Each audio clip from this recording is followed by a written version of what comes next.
Kumumatobinan, Part 1 nas. Ako si Kyle at hindi ko malilimutan ang araw na nagbago ang lahat sa buhay ko. Noong una, simple lang ang buhay namin ni Bea. Magkasintahan kami sa loob ng 2 taon. Masaya kami, puno ng pangarap, at sa isip ko, siya na ang babaeng para sa akin. Pero isang araw, bigla na lamang siyang naglaho, na parang bula. Walang paliwanag, walang paalam. Iniwan ako ni Bea na may maraming tanong sa isipan at isang pusong wasak. Matapos ang ilang taon ng pag-a-adjust, pagtatangkang mag-move on, at pag-amin sa sarili kong mga pagkukulang, sinubukan kong kalimutan siya. Pero, paano nga ba makakalimutan ang isang taong minahal mo ng buong puso? Hanggang sa dumating ang isang hindi inaasahang gabi. Isang reunion ng dati naming barkada sa kolehiyo ang naganap. Iyon ang gabi na muling nag-cruise ang aming landas. Habang naglalakad ako papasok sa bar na yon, kinakabahan ako. Maraming alaala ang bumalik sa akin, mga alaala ng saya, ng tawanan, at ng aming mga pangarap. Nang pumasok ako sa loob, nakita ko ang mga dati naming kaibigan, nagyakapan, nagkamustahan. Pero sa kabila ng lahat ng mga mukhang pamilyar, may isang mukha na hindi ko agad nakilala, na parang may gustong iparating sa akin ng mga matang iyon. Ben, sabi ng isang kaibigan ko, halika, may ipapakilala ako sa iyo. Hindi ko maintindihan ang nararamdaman ko. Bigla kong naramdaman ang malamig na pawis na bumababa sa aking likod. Nang lumapit ako, nagulat ako sa nakita ko. Si Ben, ang ipinakilala sa akin, ay may mga mata at ngiti na pamilyar sa akin. Pero hindi ko maipaliwanag kung bakit parang kilala ko na siya. Doon ko napagtanto. Ang mga mata, ang nangiti, ang boses. Si Ben, siya si Bea. Napatigil ako. Hindi ko alam kung paano ipapakita ang emosyon ko. Naghalo-halo ang lahat. Gulat, galit, saya, at pagkalito. Tumitig si Ben sa akin at sa isang iglap, bumalik lahat ng alaala. Ang mga araw na magkasama kami, ang mga gabi ng aming mga usapan, ang mga pangarap na ibinahagi namin. Kyle, ang sabi ni Ben, matagal na kitang gustong makausap. Hindi ko alam ang sasabihin. Ang tanging narinig ko ay ang tibok ng puso ko na tila ba magiging sanhi ng pagbasag ng katahimikan. Gusto kong magtanong, bakit? Paanong nangyari ito? Pero ang mga tanong na iyon ay natabunan ng isang sambit na hindi ko inaasahan mula sa sarili kong bibig. Bakit mo ako iniwan? Sumagot si Ben, at sa kanyang mga mata, nakita ko ang lungkot at pangunawa na hindi ko inaasahan. Hindi kita iniwan dahil sa hindi kita mahal, Kyle. Iniwan kita dahil kailangan kong mahalin ang sarili ko. Ang bawat salita ay tila isang sibat na tumatama sa puso ko, bumabaon at nagiiwan ng marka. Pero sa kabila ng lahat ng sakit, may bahagi sa akin na nakaramdam ng pag-unawa at pagkapayapa. Ngunit bago pa man ako makasagot, isang boses ang narinig ko mula sa likuran. Isang tao na hindi ko inaasahan na naroroon. Pagkatapos ng ilang taon, narito ako ngayon sa harap ng salamin. Tinitingnan ang sarili ko na tila ba unang beses ko lang makita ang aking refleksyon. Ang dating mahahabang buhok ko'y napalitan na ng maiksing gupit. Ang aking dibdib na nooy puno ng mga padron ng pagkababae ay ngayoy unti-unti nang nag-iiba. Sa tulong ng testosterone, hindi ko na siya nakikita, si Bea. Ngayon, narito na si Ben. Ngunit kahit na nagbago ang aking anyo, ang alaala ni Kyle ay nananatiling buhay sa aking isipan. Si Kyle, ang aking unang pag-ibig. Ang taong nagparamdam sa akin ng tunay na saya at pagtanggap. Ngunit sa kabila ng lahat, hindi ko siya nagawang ipaglaban noon. Hindi ko kayang sabihin sa kanya ang totoo tungkol sa aking nararamdaman at pagkatao. Takot, hiya, at pagkalito ang pumigil sa akin. At natapos ang aming relasyon nang hindi man lang niya nalaman ang tunay na dahilan. Ngunit ngayong araw na ito, may isang bagay na hindi ko inaasahan. Natanggap ko ang imbitasyon mula sa isang dating kaklase sa unibersidad para sa isang muling pagkikita. Isa itong pagkakataon na hindi ko inaasahan, ngunit hindi ko rin magawang tanggihan. Alam kong may posibilidad na naroon si Kyle. Hindi ko alam kung paano niya ako tatanggapin bilang si Ben, ngunit hindi ko rin kayang hindi subukan.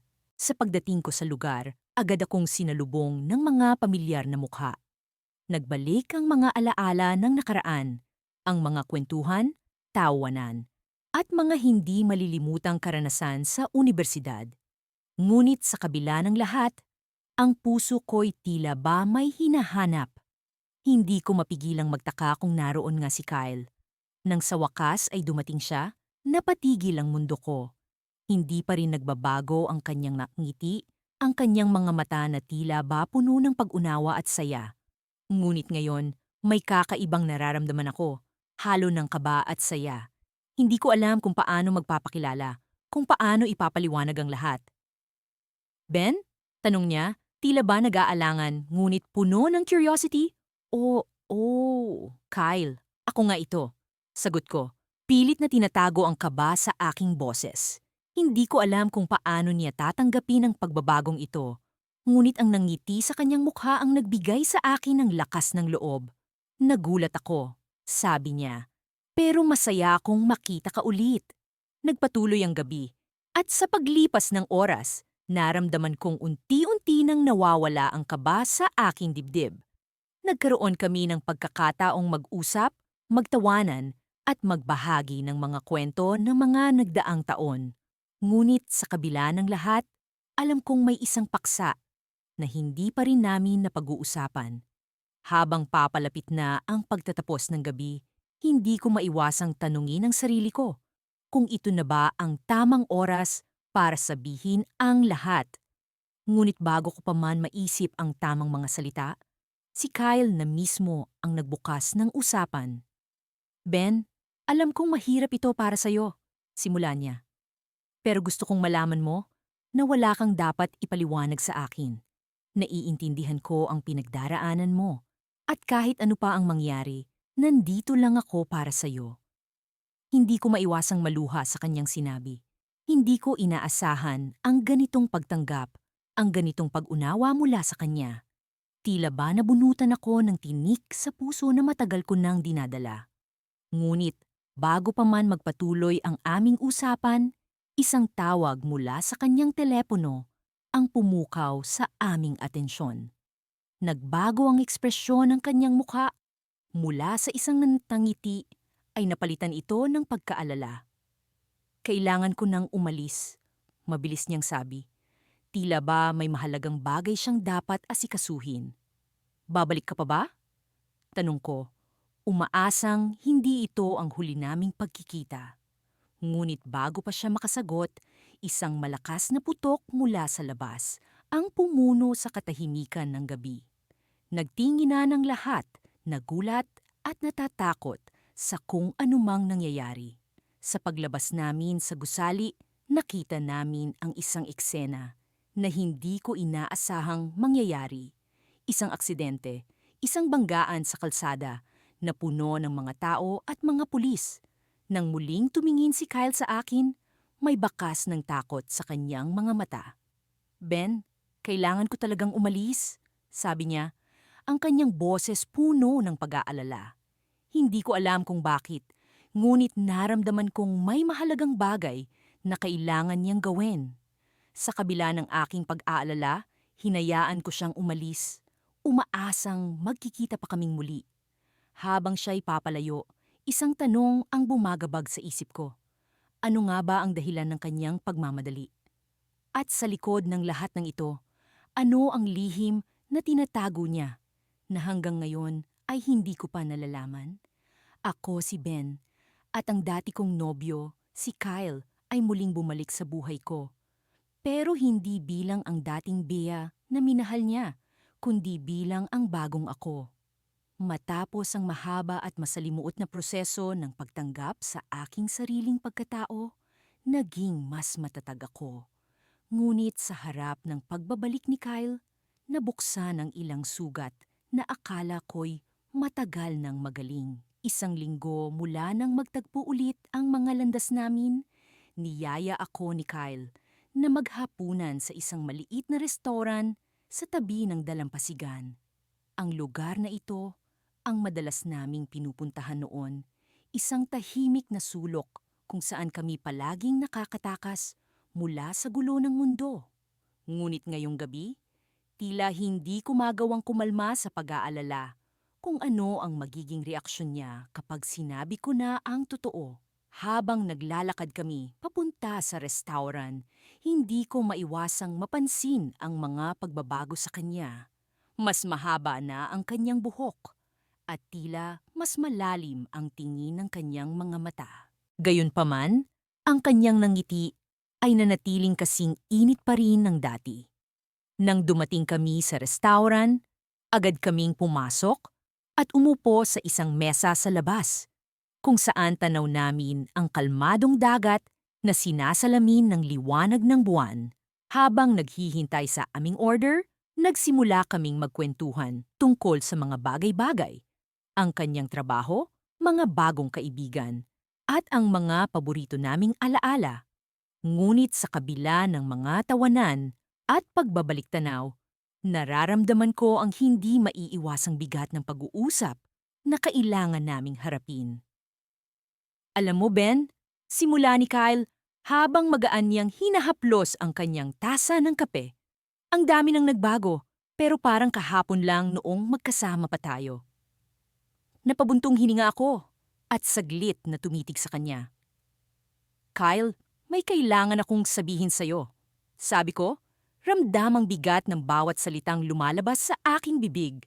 Tumango siya, tila nahuhulaan na ang susunod kong sasabihin. Ano yon? Tanong niya, puno ng pag-alala ang kanyang mga mata. Kyle, ako si Bea, sabi ko, halos pabulong. Ngunit sapat na malinaw para marinig niya sa gitna ng malamig na hangin ng gabi. Sandaling katahimikan ang namagitan sa amin. Nakatingin lang siya sa akin, tila hinahanap ang mga piraso ng katotohanan sa aking mga mata. Sa wakas, nagsalita siya. Alam ko. Nabigla ako. Alam mo? Oo, Ben, o Bea, matagal na kitang hinahanap, sagot niya, habang unti-unting bumabalik ang ngiti sa kanyang mga labi. Nalaman ko mula kay Liza, iyong dating kaibigan natin. Sinabi niya sa akin ang tungkol sa iyong pag-transition. At alam mo ba, wala akong naramdaman kundi saya para sa iyo. Hindi ko inaasahan ang ganitong uri ng pagtanggap mula sa kanya. Sa loob ng mahabang panahon, natatakot akong baka hindi niya matanggap ang bagong ako. Ngunit narito siya, nagbibigay ng katiyakan na hindi niya ako kailanman iniwan. Salamat, Kyle, sabi ko, ramdam ang init ng luha sa aking mga mata. Isa ka sa mga dahilan kung bakit naging matatag ako sa prosesong ito. Nakangiti niyang inabot ang aking kamay. Nandito lang ako, Ben, kahit ano pa man ang mangyari. Ngunit bago pa man namin maipagpatuloy ang aming pag-uusap, isang pamilyar na boses ang narinig ko mula sa likuran. Ben? Bea? Paglingon ko, bumungad sa akin si Liza, ang kaibigang matagal ko nang hindi nakikita. Sa kanyang mga mata, may halong pagtataka at saya. Hindi ko inaasahan na makikita siya sa ganitong pagkakataon, sa ganitong lugar. Ben, matagal na kitang hinahanap, sabi niya habang naglalakad papalapit sa amin. Nagulat ako sa kanyang sinabi. Bakit? Bago pa man siya makasagot, inabot niya ang isang sobre mula sa kanyang bag at iniabot ito sa akin. May kailangan kang malaman, isang lihim na itinago sa iyo ng matagal na panahon. Habang binubuksan ko ang sobre, naramdaman ko ang kaba sa aking dibdib. Ano pa kaya ang mga lihim na nakatago mula sa akin? At paano nito mababago ang lahat ng pinaniniwalaan ko tungkol sa aking sarili? Sa sandaling ito, muling bumalik ang mga tanong na iniwasan kong harapin. Ano nga ba ang totoo? At handa ba akong malaman ito? Tumingin ako kay Kyle at sa kanyang mga mata. Nakita ko ang suporta at pagmamahal na nagbibigay kumpiyansa sa akin na harapin ang anumang katotohanan na nakatago sa liham na iyon. Ngunit sa pagkakataong ito, hindi ko mapigilan ang tanong, ano nga ba ang lihim na ito at paano nito mababago ang aming kwento? Mula nang simulan ko ang pag-transition mula kay Bea patungo kay Ben, hindi ko inaasahan na magiging ganito kahirap ang lahat. Hindi lang pisikal na pagbabago ang kailangan kong harapin, kundi pati na rin ang mga emosyong bumabalot sa akin araw-araw. Sa tuwing tinitingnan ko ang aking sarili sa salamin, hindi ko maiwasang magbalik tanaw. Sa mga panahong si Bea pa ako, mga panahong kasama ko si Kyle, ang taong minsan kong minahal at patuloy na minamahal. Isang gabi, habang nakaupo ako sa isang park bench, iniisip ko ang mga nangyari sa nakalipas na taon. Hindi ko na mabilang kung ilang beses kong tinangkang ipaliwanag kay Kyle ang lahat, ngunit tila ba lagi siyang may takot na lumapit. Hindi ko siya masisisi. Hindi madali para sa kanya ang malaman na ang babaeng minahal niya noon ay isa na ngayong lalaki. Ngunit hindi ko rin maiwasan ang pangarapin na sana'y maunawaan niya ako. Habang abala ako sa aking pag-iisip, biglang tumunog ang aking telepono. Si Kyle ang tumatawag. Nagdalawang isip akong sagutin ito, ngunit nanaig ang kagustuhan kong marinig ang kanyang boses. Hello? Ang aking sagot. Sinusubukang itago ang kaba sa aking tinig. Ben, nandito ako sa may park. Pwede ba kitang makausap? Tanong ni Kyle. May kung anong bigat sa kanyang boses na tila ba may gustong iparating? Sige, nandito lang ako sa may bandang fountain. Sagot ko. Sabay tanaw sa paligid upang hanapin siya. Ilang saglit pa, nakita ko siyang papalapit. Bitbit ang parehong kaba at determinasyon sa kanyang mga hakbang. Nang makaupo na siya sa tabi ko, saglit kaming natahimik. Hindi ko alam kung paano sisimulan ang usapan, ngunit nauna siyang magsalita. Ben, alam kong matagal na tayong hindi nagkakausap ng maayos. Gusto kong malaman mo na hindi ko intensyon na layuan ka. Naguluhan lang talaga ako. Hindi kita masisisi, Kyle. Alam kong mahirap tanggapin ang mga pagbabago. Pero sana, maintindihan mo na ito ako ngayon, sagot ko. Umaasang mararamdaman niya ang sinseridad sa pagitan ng aking mga salita. Napabuntong hininga siya at muling nagsalita. Alam mo, Ben, matagal ko nang iniisip to. Hindi ko alam kung paano ko sasabihin. Pero kahit anong mangyari, ikaw pa rin yung tao na minahal ko noon. Ang daming nagbago. Oo, pero ikaw pa rin yon. Hindi ako makapaniwala sa narinig ko. Sa kabila ng lahat, nandito si Kyle. Tinatanggap ako. Kyle, salamat! Hindi ko alam kung anong sasabihin. Basta, salamat. Nagpatuloy ang aming pag-uusap. Parang walang bakas ng mga taong lumipas nang hindi kami nagkikita o nagkakausap. Bumalik ang dati naming koneksyon. Ngunit sa isang bagong anyo, isang koneksyon na puno ng pag-unawa at pagtanggap. Sa gitna ng aming pag-uusap, biglang bumuhos ang ulan. Tumayo kami at mabilis na naghanap ng masisilungan. Sa ilalim ng isang malaking puno, habang nagtatago kami mula sa ulan, biglang nagtanong si Kyle, Ben, handa ka bang magsimula ulit? Hindi ko alam kung paano ito magiging, pero gusto kong subukan. Ang puso ko'y pumintig sa saya. Hindi ko inasahan na darating ang ganitong pagkakataon. Oo, Kyle, gusto kong magsimula ulit. Salamat sa pagkakataon. Ngunit sa gitna ng aming kasiyahan, biglang may lumapit sa aming isang estranghero. Isang lalaki, may suot na itim na jacket at may hawak na sobre. Ben? Tanong niya, tila ba may hinahanap sa kanyang mga mata. Oo, ako si Ben. Ano ito? Tanong ko, nagtataka kung ano ang kailangan ng estranghero sa akin. Iniabot niya ang sobre at sinabing, may importante akong kailangang sabihin sa'yo. Tungkol ito sa iyong nakaraan. Nagkatinginan kami ni Kyle, parehong naguguluhan at nag-aalala. Ano kaya ang laman ng sobring ito? At bakit tila napakahalaga nito sa aking nakaraan? Habang hawak ang sobre, naramdaman ko ang isang malaking alon ng kaba at excitement. Isang bagong kabanata na naman ang nagbubukas. Ngunit handa akong harapin ito kasama si Kyle. Ang tanong, ano kaya ang bagong revelasyon na ito tungkol sa aking nakaraan? Sa pagkakataong ito, naramdaman ko ang pag-aalab ng mga damdamin na matagal ko nang inilihim. Habang nakatingin ako sa mga alon na unti-unting humahampas sa dalampasigan, naalala ko ang mga panahon na kasama ko si Kyle. Noon, ako si Bia, at siya ang unang taong nagpatibok ng puso ko. Ngayon, ako na si Ben, isang bagong katauhan, ngunit may parehong damdamin. Matapos ang mahabang araw ng trabaho sa isang opisina sa Makati, napagpasyahan kong bumalik sa lugar kung saan unang nag-cruise ang aming mga landas.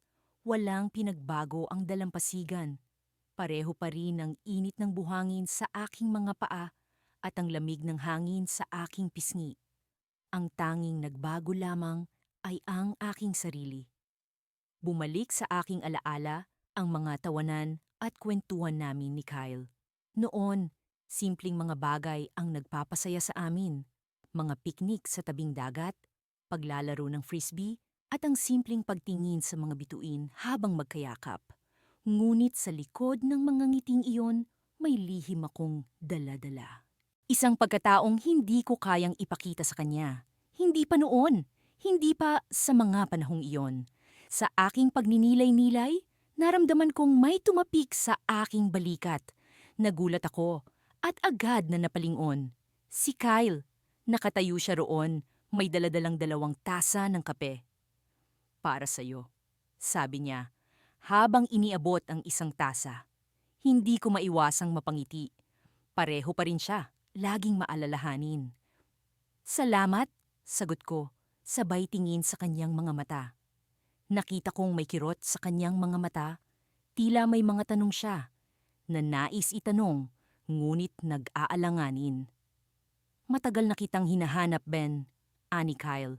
Nagulat ako nang malaman ko ang tungkol sa iyo, pero masaya ako para sa iyo. Alam kong matagal mo nang ninanais ito. Hindi ko inaasahan ang kanyang mga sinabi. Ang takot na naramdaman ko noon na baka hindi niya ako matanggap ay tila unti-unting nahuhugasan ng mga alon. Salamat, Kyle. Hindi madali, pero ito ang tama para sa akin. Nagpatuloy ang aming pag-uusap at unti-unti kong naramdaman ang pagbalik ng aming dating koneksyon. Nagsimula kaming magkwentuhan tungkol sa mga nangyari mula nang maghiwalay kami. Ang kanyang mga karanasan, ang mga lugar na napuntahan ko, at ang mga taong nakilala namin. Ngunit sa kabila ng lahat ng iyon, may isang tanong na hindi ko maiwasang isipin. Ano ang kahihinatnan ng aming relasyon ngayon? Sa kalagitnaan ng aming pag-uusap, biglang nagbago ang ihip ng hangin. Ang kanyang mga mata ay naging seryoso at tila may nais siyang sabihin. Ben, may kailangan akong aminin, sabi niya habang nakatingin ng diretso sa aking mga mata. Naramdaman ko ang kabog ng aking dibdib. Ano ito? Ano ang nais niyang sabihin? Matagal na kitang minahal, hindi lang bilang Bea, kundi bilang ikaw, bilang Ben. Pagpapatuloy niya. Hindi ko ito naiintindihan noon, pero ngayon, alam kong ikaw pa rin ang taong gusto kong makasama. Hindi ko alam kung ano ang sasabihin. Ang mga salitang iyon ay tila musika sa aking pandinig. Ngunit kasabay nito ay may pangambang bumabalot sa aking puso. Ano ang ibig sabihin nito para sa aming dalawa? Paano namin haharapin ang mga pagbabago at ang mga pagsubok na dala nito? Pero paano, Kyle? Paano natin haharapin ang lahat ng ito? Tanong ko, puno ng pag-aalinlangan. Ngumiti siya, isang ngiti na puno ng pag-asa at katiyakan. Sabay nating haharapin ang lahat, Ben. Tulad ng dati, sa tabi mo ako. Sa mga sandaling iyon, naramdaman ko ang init ng kanyang kamay na humawak sa akin. Isang simpleng galaw na nagbigay ng katiyakan sa aking kalooban. Ngunit sa likod ng lahat ng ito, isang katanungan ang patuloy na bumabagabag sa aking isipan. Hanggang kailan namin mapapanatili ang ganitong koneksyon? Habang papalubog ang araw at ang mga alon ay patuloy na humahampas sa dalampasigan, isang bagay ang malinaw. Ang paglalakbay namin ni Kyle ay nagsisimula pa lamang. Ngunit sa kabila ng mga tanong at pangamba, isang bagay ang tiyak, hindi ko siya hahayaang mawala muli. Ngunit sa likod ng lahat ng ito, isang hindi inaasahang pangyayari ang nagbabadya. Isang tao mula sa aming nakaraan ang nagbabalik. May dalang lihim na maaaring makapagpabago sa lahat. Sino siya? At ano ang dala niyang balita? Ngayon ko lang naisip na ang kwento namin ni Kyle ay hindi pa tapos. Marami pa kaming haharapin at pagdaraanan. Ngunit handa na akong labanan ang lahat ng ito basta't kasama ko siya. Ang araw na ito ay tila isa sa mga sandaling bumabalik ang nakaraan at hindi ko maiiwasang muling sariwain ang mga alaala. Sa kabila ng lahat ng pinagdaanan ko, narito ako ngayon. Hindi na si Bea kundi si Ben. At hindi ko inaasahan na muling magtatagpo ang landas namin ni Kyle. Nagsimula ang lahat nang makatanggap ako ng mensahe mula sa kanya sa social media. Sa una, nagdalawang isip pa ako kung sasagutin ko ito. Ngunit ang kuryosidad at ang pagnanais na malaman kung ano ang nasa isip niya ang nag-udyok sa akin na bumalik sa nakaraang hindi ko maikakaila na mahalaga pa rin sa akin. Ben, kamusta ka na? Bungad niya. Simpleng tanong, ngunit sa likod nito ay tila may kung anong emosyon na hindi ko maipaliwanag. Okay naman ako, Kyle. Ikaw? Sagot ko, pilit na pinapanatili ang pagiging kalmado sa kabila ng pagbilis ng tibok ng puso ko. Matagal ko nang gustong makipag-usap sa'yo, pero hindi ko alam kung paano ko sisimulan. Naalala mo pa ba yung mga panahong magkasama tayo? Tanong niya. Paano ko nga ba makakalimutan ang mga panahong iyon? Si Kyle ang unang taong nagturo sa akin kung paano magmahal at masaktan sa parehong pagkakataon. Ang mga alaala ng aming nakaraan ay parang pelikula na muling nagbabalik sa aking isipan. Ngunit ngayon, iba na ang sitwasyon. Hindi na ako ang dating Bea na nakilala niya. Alam mo, Ben, ang dami nang nagbago simula noong huli tayong nagkita. Pero sa kabila ng lahat, gusto kong malaman mo na nandito pa rin ako bilang kaibigan mo, sabi niya. May kung anong lambing sa kanyang boses na tila nagpapalambot sa aking puso. Salamat, Kyle.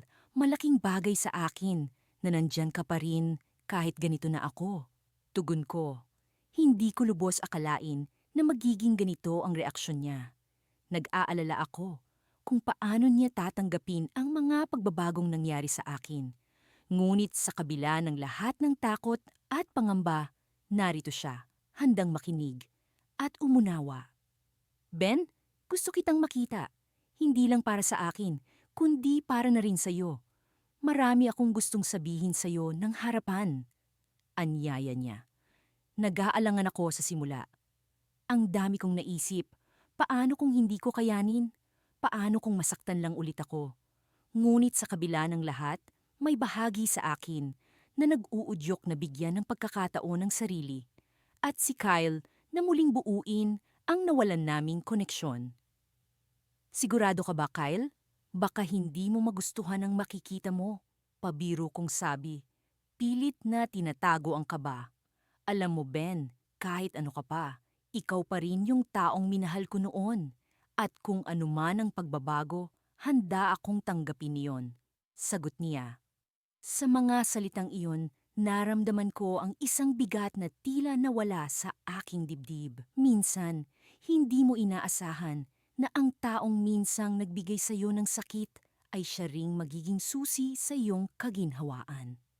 Nagkasundo kami na magkita sa isang paboritong coffee shop na madalas naming puntahan noon. Habang papalapit ang araw ng aming pagkikita, hindi ko maiwasang makaramdam ng kaba. Paano kung hindi na kami magkaintindihan? Paano kung hindi na kami magtugma?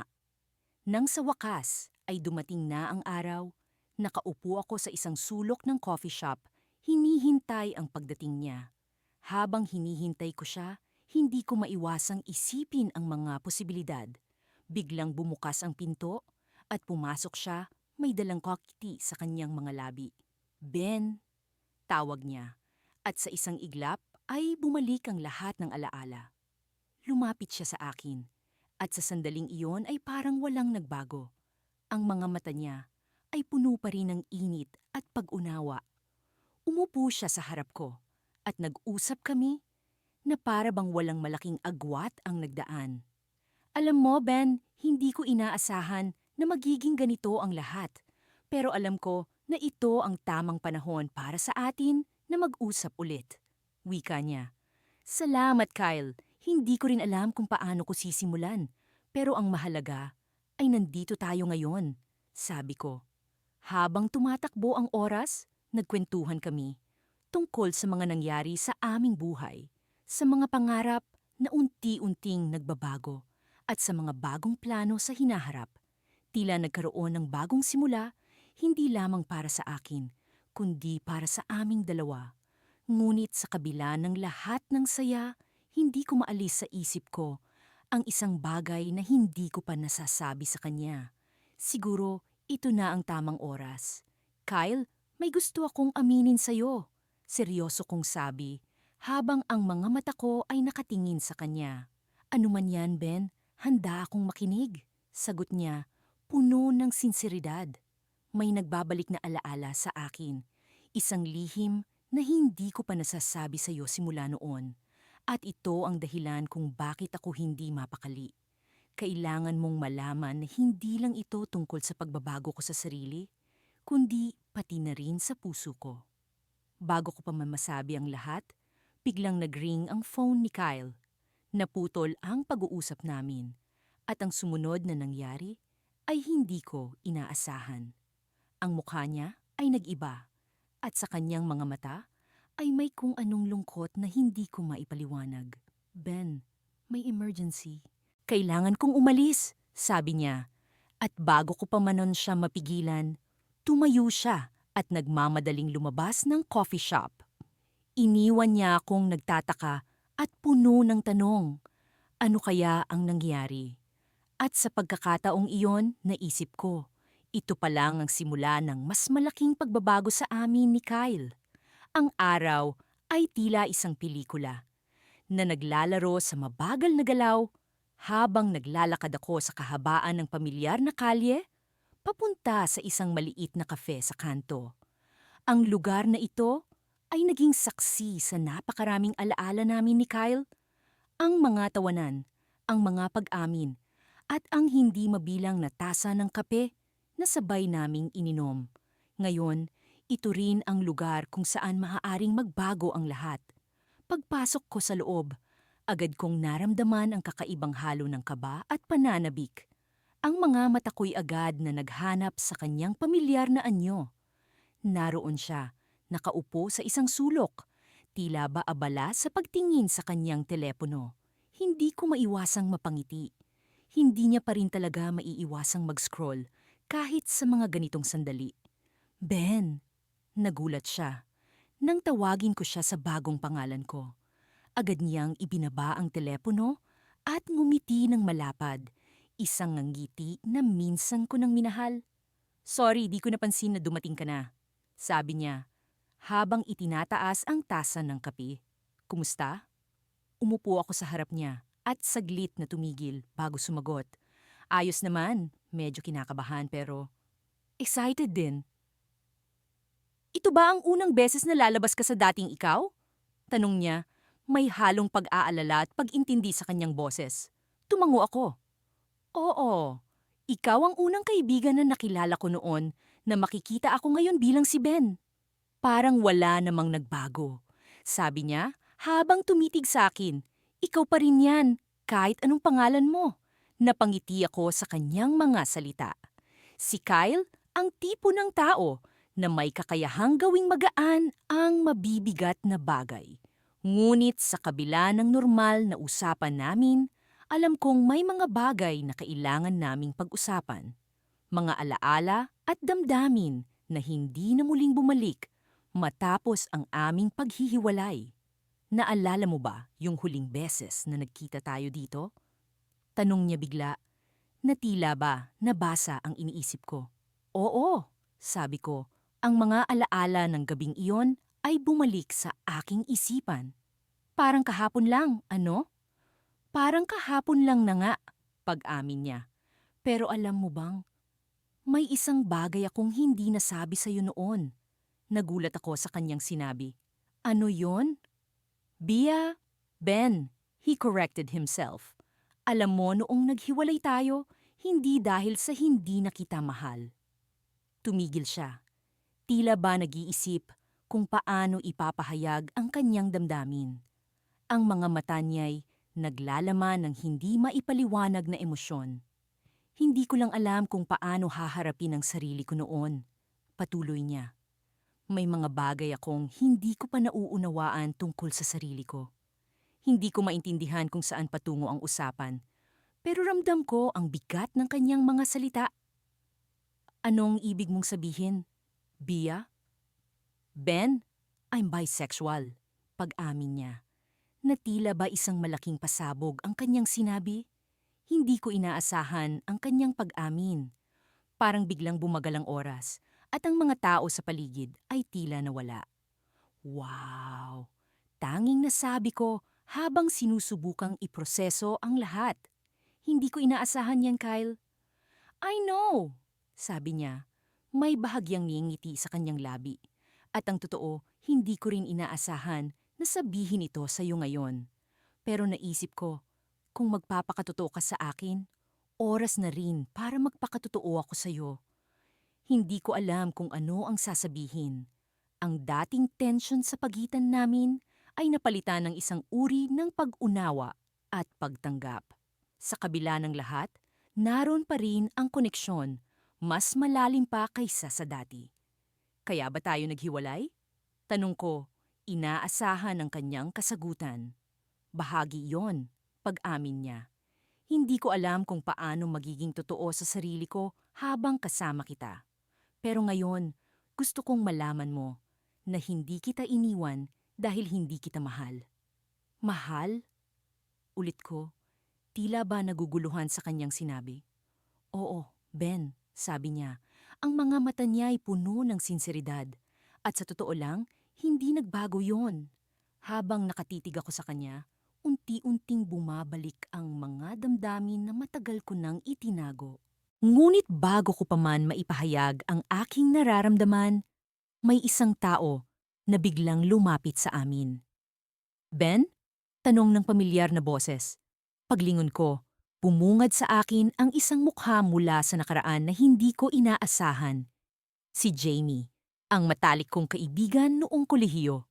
At sa kanyang mga mata, nakita ko ang isang lihim na hindi ko inaasahan na muling mabubunyag. Anong ginagawa mo dito? Tanong niya. Ngunit bago ko pa man masagot, napansin ko ang sulyap niya kay Kyle, na tila ba may alam na ako lamang ang hindi nakakaalam. At sa sandaling iyon, alam kong may bagong kabanata na namang magbubukas sa buhay ko. Isang kabanata na puno ng mga tanong na kailangang sagutin. Hindi ko akalaing darating ang araw na ito. Isang taon na rin ang nakalipas mula nang huli kong makita si Kyle. Matapos ang lahat ng nangyari sa amin, hindi ko na inasahan pang magkikita kaming muli.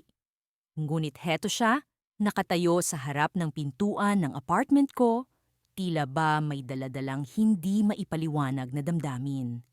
Ben, bati niya sa akin, gamit ang bagong pangalan na unti-unti ko nang natutunan mahalin. Hindi ko maalis ang kaba sa dibdib ko. Ang dami kong gustong itanong, ngunit hindi ko alam kung saan magsisimula. Kyle, sagot ko. Pilit pinapakalma ang boses ko.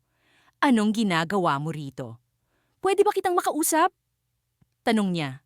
At sa kanyang mga mata ay naroon ang halo-halong emosyon ng pagkasabik at pag-aalinlangan. Tumango ako at pinatuloy siya sa loob. Habang umiinom kami ng kape, napansin kong hindi pa rin nagbabago si Kyle. Ganoon pa rin ang kanyang hangiti at ang kanyang mga mata na tila laging puno ng mga kwento. Ngunit alam kong ako ang nagbago. Ako na ngayon si Ben at hindi na si Bea na minsang minahal ni Kyle. Ben, gusto kong humingi ng tawad. Simula niya, pilit na hinahanap ang tamang mga salita. Sa lahat ng nangyari noon, sa lahat ng hindi ko naintindihan. Matagal ko nang tinanggap yun, Kyle. Alam kong mahirap yun para sa iyo noon. Sagot ko. Ang totoo, matagal ko nang pinatawad si Kyle. Ang mga sugat na dulot ng aming paghihiwalay ay unti-unti nang naghihilom sa paglipas ng panahon. Naisip ko, kung hindi kita makita ulit, hindi ko mapapatawad ang sarili ko. Patuloy niya. Kaya heto ako ngayon, umaasang maayos natin ang lahat. Hindi ko maiwasang mapangiti. Sa kabila ng lahat ng sakit at pagkalito noon, heto kami ngayon. Nag-uusap na parang hindi nagdaan ng isang taon ng hindi pagkikita. Habang patuloy ang aming usapan, napansin kong mas madalas na niyang tawagin ang sarili kong pangalan.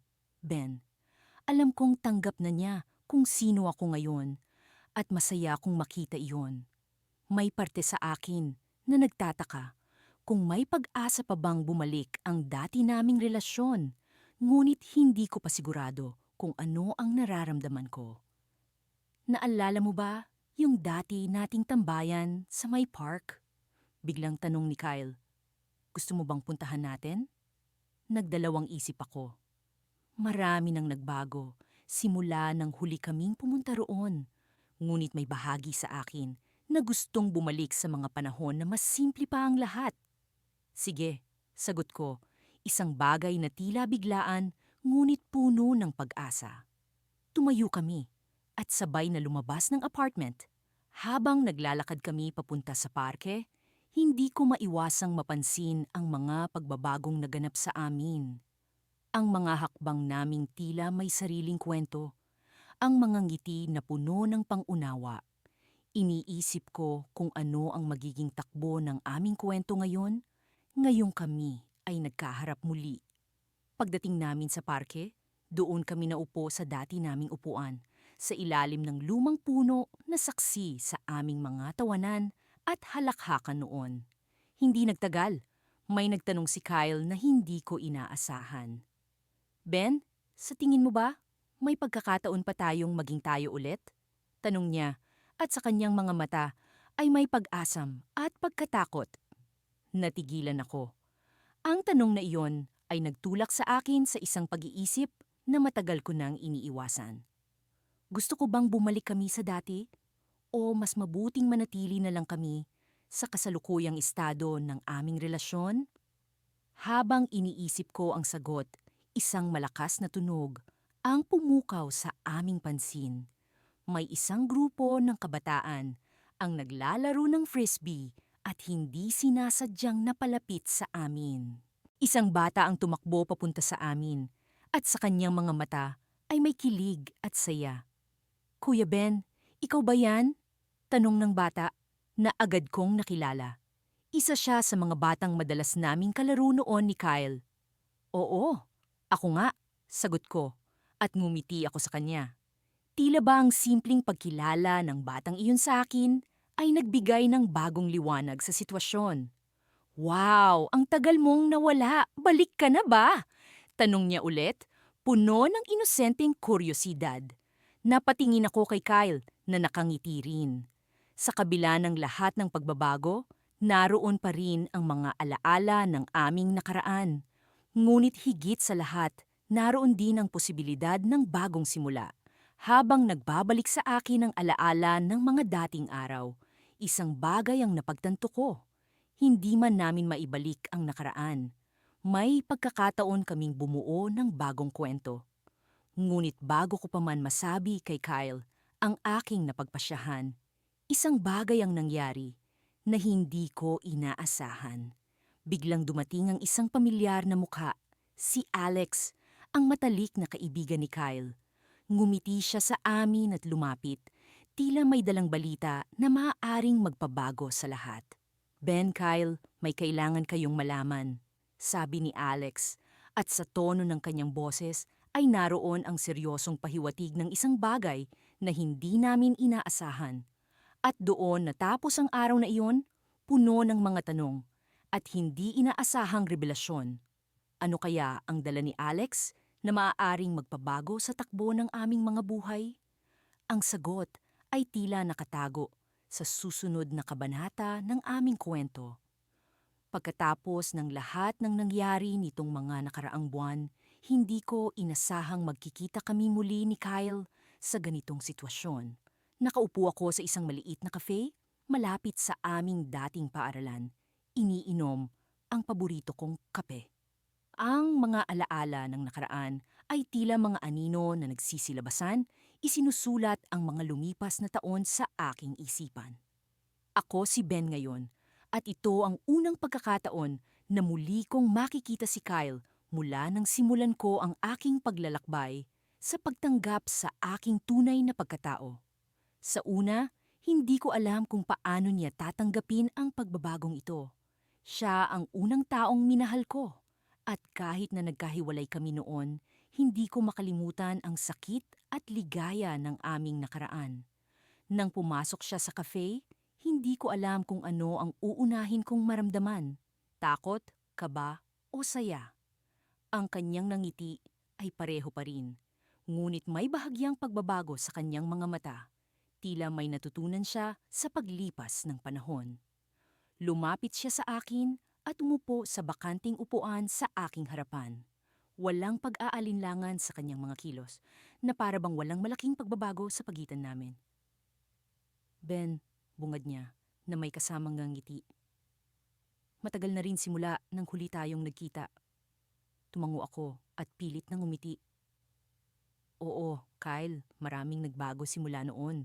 Oo, nga, pero masaya akong makita kang masaya, sabi niya.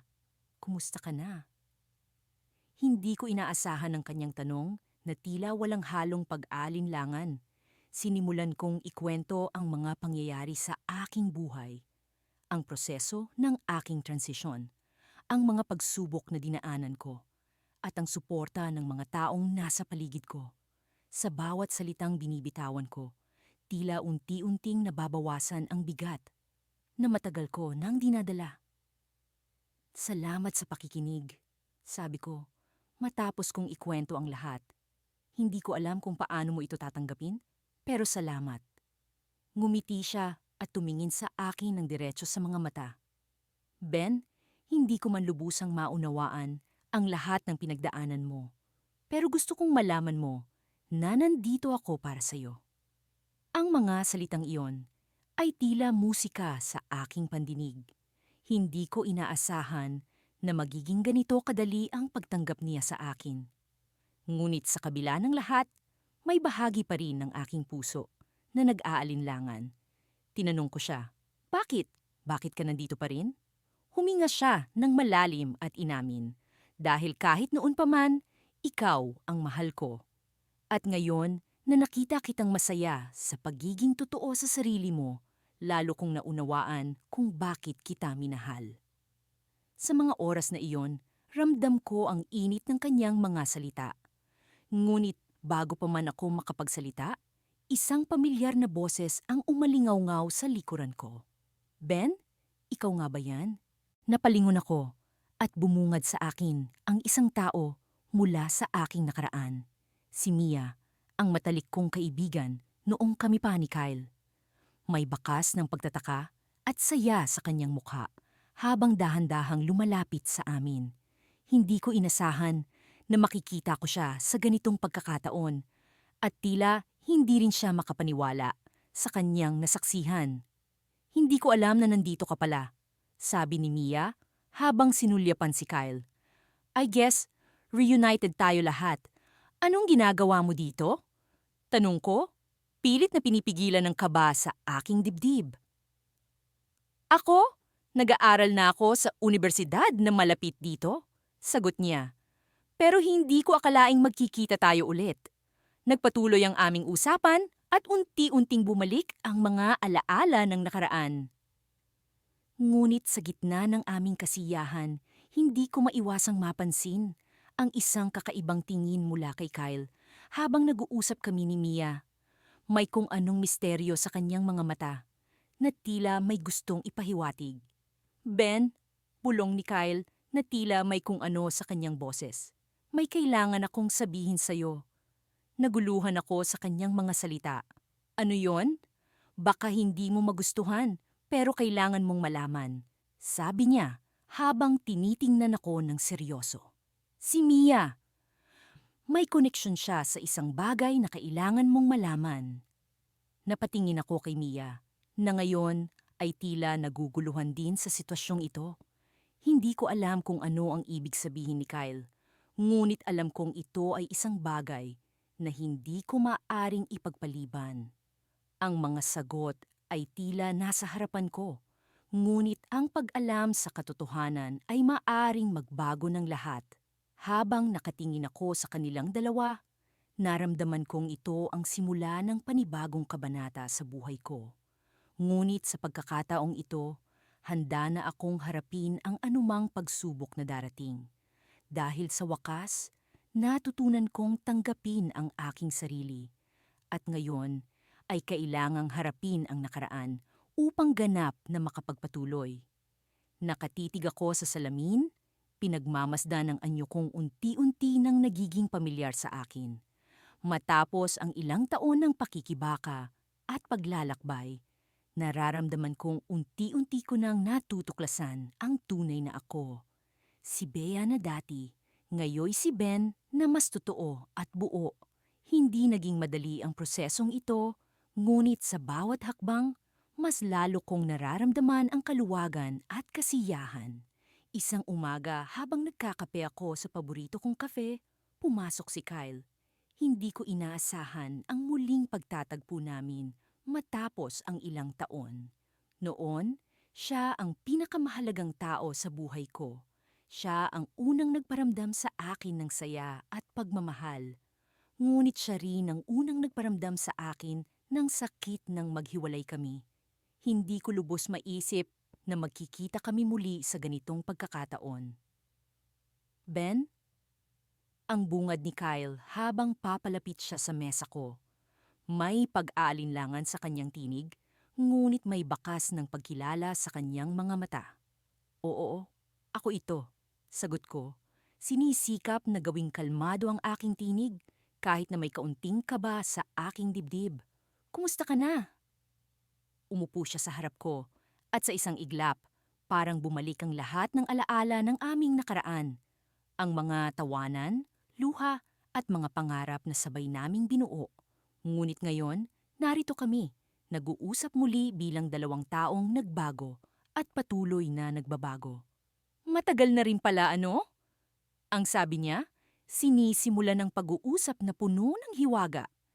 Hindi ko akalaing magkikita tayo ulit. Oo, matagal na rin, tugon ko. Marami nang nangyari mula noon. Habang nag-uusap kami, napansin ko ang pagkakaiba ng kanyang mga mata. May mga tanong at pag-aalala, ngunit higit sa lahat, may pagkilala at pag-unawa. Hindi ko alam kung paano magre-react si Kyle nang malaman niyang nag-transition ako. Ngunit sa mga tingin at ngiti niya, alam kong may pag-asa. Ben, gusto kong malaman mo na kahit ano pa ang nangyari, masaya ako para sa iyo. Sabi niya matapos ang ilang minutong katahimikan. Nakikita ko na mas masaya ka ngayon at yun ang mahalaga. Hindi ko napigilang ngumiti. Sa kabila ng lahat ng takot at pag-aalinlangan, narito ang taong minsang naging bahagi ng buhay ko, tinatanggap at niyayakap ang bagong anyo ko.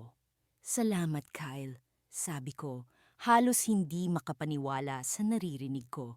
Mahalaga sa akin ang sinasabi mo. Nagpatuloy ang aming pag-uusap. Naging magaan at masaya.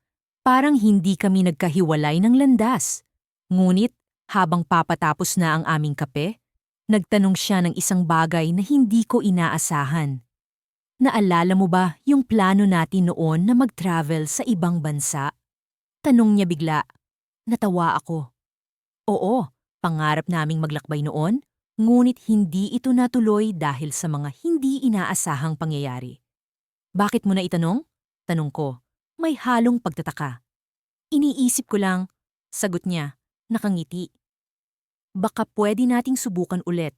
I mean, hindi bilang dati, kundi bilang magkaibigan. Hindi ko alam kung ano ang sasabihin. Ang simpleng imbitasyon na iyon ay nagbukas ng pintuan sa isang bagong posibilidad, isang bagong kabanata na hindi ko inasahan. Ngunit bago ko pa man maibuka ang aking bibig upang sumagot, naramdaman ko ang pag-vibrate ng aking cellphone. Tumingin ako sa screen at nakita ang isang mensahe mula sa isang hindi kilalang numero. Binuksan ko ito at nabasa ang mga salitang nagpabago sa lahat. Ben, kailangan kitang makausap. May nalaman ako tungkol sa nakaraan mo na kailangan mong malaman. Natigilan ako. Ano ito? Sino ito? At anong nalaman niya tungkol sa akin? Ang dami kong tanong na bumabagabag sa aking isipan. Ngunit alam kong kailangan kong malaman ang kasagutan. Okay ka lang? Tanong ni Kyle. Napansin ang bigla kong pananahimik. Oo, ayos lang. Sagot ko, sinisikap na itago ang kaba sa aking boses. May kailangan lang akong ayusin. Ngunit habang nakaupo roon, kasama si Kyle, alam kong ang simpleng mensaheng iyon ay magdadala sa akin sa isang panibagong paglalakbay. Isang paglalakbay na puno ng mga tanong at misteryo na kailangan kong harapin upang lubos kong makilala ang sarili ko at ang aking nakaraan. At sa kabila ng lahat, alam kong hindi na ako nag-iisa. Sa tabi ko, may isang taong handang suportahan ako, anuman ang mangyari. Ngunit ano nga ba ang nalaman nila tungkol sa akin? At paano nito mababago ang lahat?